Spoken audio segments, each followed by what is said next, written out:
এটাই হচ্ছে জয়পুর বুদ্ধ মন্দির। এটা ওই রাজচন্দ্রপুর স্টেশন থেকে কাছে পড়ে, আর ন্যাশনাল হাইওয়ে থেকে মোটামুটি 1 কিলোমিটার মতন রাস্তা ভেতরে, একদম গ্রামের ভেতরে। এটা বছর কয়েক হলো উদ্বোধন হয়েছে। ভালো। এখানে দেখুন প্রবেশ করার প্রথমেই দুটো সুন্দর হাতি রয়েছে, সাদা হাতি, শ্বেত হাতি। আর এটা বুদ্ধা ইন্টারন্যাশনাল ওয়েলফেয়ার মিশন থেকে তৈরি করা হয়েছে। এতটা ভেতরে বলে খুব একটা হয়তো ততটা প্রচার পায়নি, কিন্তু বেশ সুন্দর জায়গা।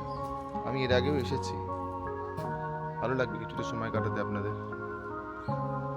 আর এই যে এখানে আর একটা বলা যায় যে সেমি আন্ডার কনস্ট্রাক্টেড, হয়তো কনস্ট্রাকশনটা হয়ে যাতে কালার গুলো করা হয়নি। ভগবান বুদ্ধেরই একটা বড় মুখমণ্ডল রয়েছে।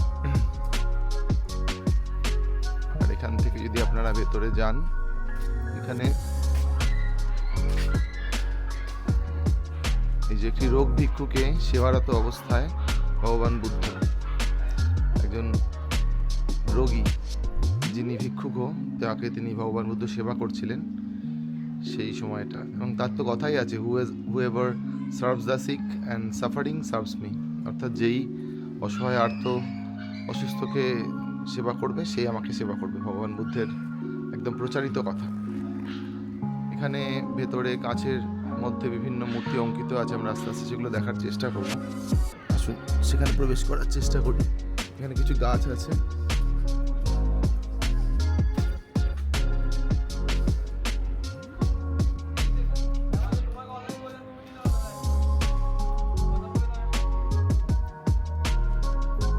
এখানে একটা বন্ধ আছে কেন জানি না।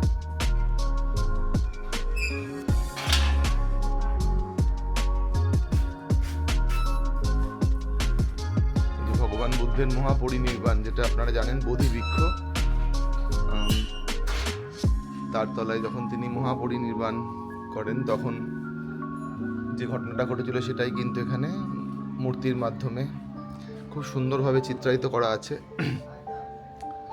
খুবই সুন্দর। কাঁচ আছে বলে রিফ্লেকশনটা হয়তো একটু হচ্ছে, কিন্তু খুব সুন্দর। আপনারা অবশ্যই এটা ভিজিট করতে পারেন, একেবারেই কলকাতার কাছে। টেম্পলস নিয়ার কলকাতা সিরিজে যেমন বলেছে, এটা কিন্তু কলকাতার কাছে। ডানলপ থেকে আপনাদের এখানে আসতে খুব বেশি হলেও 30 মিনিট সময় লাগবে, তার বেশি নয়।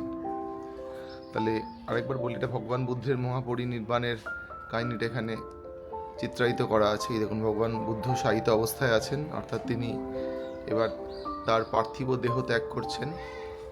আর ব্যাকড্রপে দেখুন, আমি যতটুকু দেখতে পাচ্ছি, খুব সুন্দর মন্দির, ময়ূরের একটা চিত্র অঙ্কিত আছে। আর এছাড়া সমস্ত দেবতারা, এমনকি আমি তো ব্রহ্মাকেও দেখতে পাচ্ছি আছেন। এবং এখানে দেখুন ভগবান বুদ্ধের অনেকগুলি মূর্তি কিন্তু এখানে রয়েছে, খুব সুন্দর লাগে। ভগবান বুদ্ধকে আমার কোনো ধর্মের দিক থেকে আমি বলি না, কিন্তু তার যে শান্ত সমাহিত রূপ আমার তো সবসময় খুব ভালো লাগে।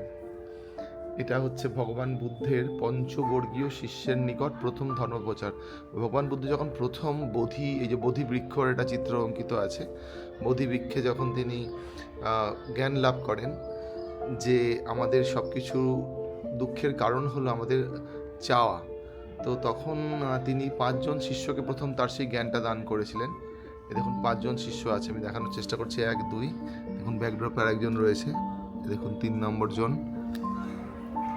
2 নম্বর, 1 নম্বর, আর বাঁ দিকে 3 জন, আর ডান দিকে দেখুন 2 জন আছে। দেখতে পাচ্ছেন বাঁ দিকে 2 জন আছে, আর হরিণ রয়েছে। তো ভগবান বুদ্ধ যখন সেই জ্ঞানটা লাভ করেন তখন তিনি 5 জনের মধ্যে প্রথম সেটা প্রচার করেছিলেন। সেটাকেই বলা হয় his first sermon to the 5 disciples, অর্থাৎ 5 জন শিষ্যকে তিনি প্রথম তার যে অনুভব সেটা তিনি ব্যক্ত করেছিলেন, সেটাই হলো ভগবান বুদ্ধের পঞ্চবর্গীয় শিষ্যের নিকট প্রথম ধর্মপ্রচার। আর তারপরে এখানে দেখুন রয়েছে যেটা রাজকুমার সিদ্ধার্থের জন্ম, অর্থাৎ এটা থেকে প্রথম দেখা উচিত ছিল। এই যে রাজকুমার সিদ্ধার্থ প্রথম জন্মগ্রহণ করলেন এখানে, একদম রাইট সাইডে দেখতে পাচ্ছেন। আমি একটুখানি জুম করে দেখানোর চেষ্টা করি। তাই আপনারা জানেন যে তিনি রাজপুত্র ছিলেন। রাজকুমার সিদ্ধার্থ জন্মগ্রহণ করলেন। করার সময় দেখুন সমস্ত দেবতারা তাকে আশীর্বাদ করছেন, এরকম একটা চিত্রায়িত করার চেষ্টা করা হয়েছে। যদিও ইতিহাসের সঙ্গে সেটা কতটা কনসিস্টেন্ট সেটা সন্দেহের অতীত নয়, সে নিয়ে আমি কিছু মন্তব্য করব না। তো দেখুন এখানে যে দেখতে পাচ্ছি আমার যতটুকু মনে হচ্ছে বিষ্ণু এবং মানে নারায়ণ এবং লক্ষ্মী, অথবা আপনারা বলতে পারেন রাম সীতা। ওদিকে রয়েছেন নারদ মুনি, এই যে নারদ মুনিকে দেখা যাচ্ছে, এবং এটা তো অবশ্যই নারায়ণ যার 3টে মুখ রয়েছে। আর নিচে এখানে রয়েছেন লক্ষ্মী ঠাকুর রয়েছেন হাতে পদ্ম নিয়ে, এবং ভগবান বুদ্ধের প্রথম যখন জন্ম হলো তখন তার সেই সুন্দর ক্ষণটাকে এখানে এরা মূর্তির মাধ্যমে কিন্তু ব্যক্ত করেছে। এটা প্রথম দেখা উচিত আপনাদের মন্দিরে প্রবেশ করে। তারপরে আপনারা দেখবেন এই 2 নম্বরটা, সেটা হচ্ছে ভগবান বুদ্ধের পঞ্চবর্গীয় শিষ্যের নিকট ধর্মপ্রচার। তিনি ধর্মপ্রচার করলেন, আর এই সেই বোধি বৃক্ষ কাচের জন্য একটু রিফ্লেকশন হচ্ছে। এ দেখুন পঞ্চবর্গীয় শিষ্যের কাছে ধর্মপ্রচার করছেন, এই শিষ্যগুলো এখানে রয়েছে। আর তারপরে 3 নম্বরে হচ্ছে এটা ভগবান বুদ্ধের মহাপরিনির্বাণ, অর্থাৎ তিনি যখন ইহলোক ত্যাগ করছেন, বা বলা যায় তার পার্থিব দেহ থেকে তার অবিনশ্বর আত্মা মুক্তি লাভ করছে, তখন সমস্ত দেবতারা পর্যন্ত তাকে প্রণাম করছেন, এরকম একটা অনুভব। এবং দেখুন একজন সাধারণ মানুষ হয়তো, যিনি আমাদেরই মতন আজকের দিনে সাধারণ মানুষের মতন প্যান্ট শার্ট পরে আছেন, চশমা পরে আছেন, তিনিও কিন্তু সেই জ্ঞানটা লাভ করছেন, এবং তিনি হয়তো প্রকারান্তরে ধর্মপ্রচার করবেন, এরকম একটা ভাব। অর্থাৎ ভগবান বুদ্ধের যে জ্ঞান, তার যে মানসিক অনুভব যে সব কিছু দুঃখ কষ্টের পেছনে কারণ হলো আমাদের চাহিদা, সেই অনুভবটাকে তিনি হয়তো ছড়িয়ে দেবেন। তো খুব সুন্দর শান্ত সমাহিত পরিবেশ। এটা ছোট্ট একটা মন্দির রয়েছে এখানে, আর আমি সেখান থেকে বেরিয়ে যাব। বেরিয়ে গিয়ে আমি আস্তে আস্তে প্রবেশ করব। উপরে যাওয়া যায় কিনা দেখি, গতবারে তো আমি উপরে যেতে পেরেছিলাম, তো এবারে দেখি উপরে যেতে পারি কিনা। এখান থেকে আপনারা আস্তে আস্তে বেরিয়ে আসবেন। আর এই দেখুন দূরে দেখুন ভগবান বুদ্ধের বড় একটি মূর্তি আছে, মূর্তির কাছেও যাওয়া যায়, ওটা যাওয়া যায়। বিকেল সন্ধ্যাবেলা এখানে মন্ত্রোচ্চারণ হয়, খুব ভালো লাগে দেখতে আর কি। আর এখানে এটা খুব সুন্দর চিত্র অঙ্কিত আছে। এই দর্শনের সময় সকাল 7টা থেকে দুপুর 12টার মধ্যে, আর বিকেল 3টে থেকে রাত 8টা পর্যন্ত। এটা আমি একটু দেখাই। দেখুন এখানে দর্শনের সময়টা দেওয়া আছে, সকাল 7টা থেকে দুপুর 12টার মধ্যে, অর্থাৎ দুপুর 12টা থেকে 3টে পর্যন্ত মন্দিরটা বন্ধ থাকে। বাকি আপনারা সকাল 7টা থেকে রাত্রি 8টা পর্যন্ত এখানে কিন্তু দর্শন করতে আসতে পারেন। এবং এই যে লেখা আছে যে Ariyapala Bhikkhu to be founder of the Buddha international welfare, অর্থাৎ এই মানুষটি কিন্তু বুদ্ধা ইন্টারন্যাশনাল ওয়েলফেয়ারটা প্রতিষ্ঠা করেছেন বলে এনারা লিখেছেন। এবং এখানে দেখুন খুব সুন্দরভাবে কিন্তু দেখছেন বৌদ্ধ ভিক্ষু একজন, তিনি কিভাবে রয়েছেন, এবং ভগবান বুদ্ধের যখন যখন কোনো দেহ যখন সৎকার করা হয় তখন কিভাবে করা হয় সেটা দেখানো আছে। এবং এখানে একজন রাজা বা যুদ্ধরত মানুষ, তিনি তার সারথি সহ রয়েছেন, যুদ্ধের অবস্থায় হোক কিংবা কোনো তিনি নির্দেশ দিচ্ছেন। এটা যদি আপনারা জেনে থাকেন তাহলে বলতে পারেন, কিন্তু আমার যতটুকু মনে হচ্ছে এটা হচ্ছে রাজকুমার সিদ্ধার্থের নির্মিত দর্শন। একদমই তাই, আমার তাই মনে হচ্ছে। এই যে রাজকুমার সিদ্ধার্থ, ইনি হলেন রাজকুমার সিদ্ধার্থ। এই যে গোলাপি জামা পরে যিনি রয়েছেন, গোলাপি পোশাক বলা উচিত, হ্যাঁ তিনি রাজকুমার সিদ্ধার্থ। তিনি কিন্তু নির্মিত দর্শন করছেন। মানে দেখুন মানুষের দুঃখ কষ্ট তিনি এখানে দেখতে পাচ্ছেন, যে একজন বয়স্ক মানুষ তিনি ঝুঁকে পড়েছেন, লাঠির ভারে চলছেন, এই যে লাঠির ভারে চলছেন বয়স্ক মানুষ। আর একজন তারপরেরটাতে দেখানো হয়েছে যে মানুষ কিভাবে দুঃখ ভোগ করছেন বা বাড়িতে তার প্রাত্যহিক কাজকর্ম করছেন, এটাই তো দেখে আমার মনে হচ্ছে। আর তারপরে হচ্ছে মানব জীবনের অন্তিম পরিণতি, কারোর ক্ষেত্রে সেটা মৃত্যু দিয়ে হয়, এটা মৃত্যু দেহ যখন দাহ করা হয় সেটা দেখানো হচ্ছে। এবং পরিশেষে যারা এই সংসার জীবন থেকে কিছু জ্ঞান আহরণ করতে পারেন, এবং ঈশ্বরের যে মহান যে নলেজ, অর্থাৎ যেটা আমাদের সব কিছু দুঃখের কারণ হলো চাহিদা, সেটা যারা অর্জন করতে পারেন তাদের একটা চিত্র অঙ্কিত রয়েছে এখানে। তো খুব সুন্দর একটা ছবি। আমি আমার মতো করে এক্সপ্লেন করলাম, আপনারা আপনাদের মতো করে এক্সপ্লেন করবেন। তা এখানে এটা অফিস ঘর। যদি আপনাদের কিছু বলার, কিছু জানার থাকে তাহলে অফিস ঘরে আপনারা যোগাযোগ করতে পারেন। এখানে একটা ঘড়ি রয়েছে, এথনিক ক্লক মিটার। এটা কিন্তু খুব রেয়ার ঘড়ি, সবসময় যে খুব পাওয়া যায় তা নয়, এটা কিন্তু বেশ রেয়ার একটা ঘড়ি। এটা হলো অফিস ঘর, আর এটা দিয়ে ওপরে ওঠা যায় দুপুর 12টা পর্যন্ত। চলুন দেখি ওপরে ওঠা যায় কিনা। এই যে অফিস ঘর, যে লেখা আছে আরিয়াপাল রাখিখু, the founder and general secretary Buddha welfare mission. এইখানটায় কিন্তু আবাসিকরা থাকেন এবং এখানে যাবতীয় অনুষ্ঠানে, দেখুন এখানে আজকে এখানে কোনো অনুষ্ঠান কিছু একটা হচ্ছে হয়তো, যেখানে লেখা আছে 4:30টার সময় ঘুম থেকে উঠতে হয়, 5টা থেকে 6টার মধ্যে মেডিটেশন প্রেয়ার, 7টা থেকে 8টা পর্যন্ত ব্রেকফাস্ট, 8টা থেকে পরে পরিষ্কার পরিচ্ছন্নতা হয়। এখানে আজকে এখানে একটু রান্না টান্না হচ্ছে আর কি, লুচি তরকারি এদের নাকি সম্ভবত কিছু মানুষের সমাগম হয়েছে, তাদেরকে খাওয়ানো হয়। এটা খুব ভালো ব্যাপার, যে কোনো টুরিস্টদেরই খাওয়ানো হয় সম্ভবত। আর এইটা দিয়ে কিন্তু আপনারা উপরে উঠতে পারবেন। আর প্রচুর ফুল গাছ রয়েছে, এটা সবসময় দৃষ্টি আকর্ষণ করে। অনেক ফুল গাছ রয়েছে, যে কোনো জায়গাতেই ফুল গাছ থাকলে তার ব্যাপারটাই কিন্তু অনেকটা অন্য হয়ে যায়। আসুন আমরা আস্তে আস্তে প্রবেশ করি। লেখা আছে জুতো পরে উপরে উঠবেন না, খুব স্বাভাবিক, নিয়ম মানতে হবে আমাদের। আমরা আস্তে আস্তে উপরে ওঠার চেষ্টা করি। এখানে সমস্ত নিয়মাবলীগুলো লেখা আছে। মন্দিরের পবিত্রতা রক্ষা করবেন, যাত্রার 1টার পরে যথা ঘোরাঘুরি করবেন না, খুবই স্বাভাবিক। আর এই যেখানে পরিষ্কার করে লেখা আছে বুদ্ধা ইন্টারন্যাশনাল ওয়েলফেয়ার মিশন আওয়ান্তকার বুদ্ধ গয়া বিহার। আচ্ছা হ্যাঁ, মানে যেখানে ভগবান বুদ্ধ সেই মহান জ্ঞান অর্জন করেছিলেন সেটা।